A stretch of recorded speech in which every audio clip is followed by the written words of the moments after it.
Chaque année, L'amour est dans le pré nous offre des séquences inoubliables. En 2020, les téléspectateurs avaient été servis lors de la saison 15. Et tout particulièrement grâce à Jean-Claude, prêt à retrouver l'amour 10 ans après le décès tragique de sa femme.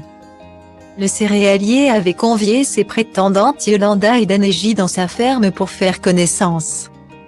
Le courant était rapidement passé avec Yolanda, à tel point qu'ils avaient décidé de partir en week-end dans le sud de la France pour faire plus ample connaissance. Loin du quotidien de la ferme, l'alcool aidant, les deux tourtereaux avaient décidé de s'offrir un bain de minuit dans leur jacuzzi privé à Antibes. Peut-être un peu trop joyeux, Jean-Claude avait tenté de rentrer dans l'eau, une serviette autour de la taille, avant de basculer en arrière. Une chute mémorable qui avait offert une vue en gros plan sur l'anatomie de l'agriculteur.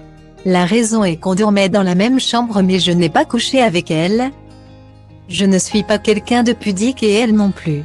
L'histoire est qu'elle m'a lancé le défi d'être nue à minuit dans le jacuzzi et moi. Il ne faut pas me lancer des défis. Il faut dire qu'on avait un peu bu.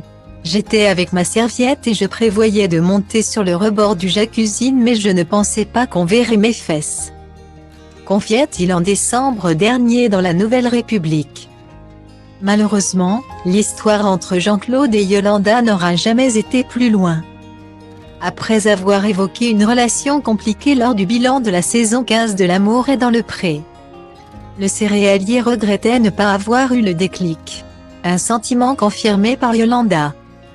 Je pense que Jean-Claude n'était peut-être pas prêt.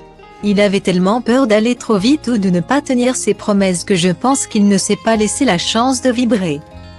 On n'est jamais entré dans une atmosphère intime. Ça m'a fait mal, affirmait également la prétendante à Karine Le Marchand lors du bilan. Malgré cette déception, Jean-Claude n'a pas fermé son cœur à l'amour. Toujours auprès de la Nouvelle République en décembre dernier, l'agriculteur confirmait être entré en contact avec une mystérieuse inconnue. On s'appelle très souvent et on discute de tous les sujets.